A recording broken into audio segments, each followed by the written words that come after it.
قال صلى الله عليه وآله وسلم: إذا قال العبد حين يأوي إلى فراشه: لا إله إلا الله وحده لا شريك له، له الملك وله الحمد وهو على كل شيء قدير، لا حول ولا قوة إلا بالله، سبحان الله والحمد لله ولا إله إلا الله والله أكبر.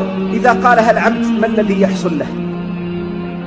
قال عليه الصلاة والسلام: فيغفر الله له ذنوبه كلها وإن بلغت مثل زبد البحر.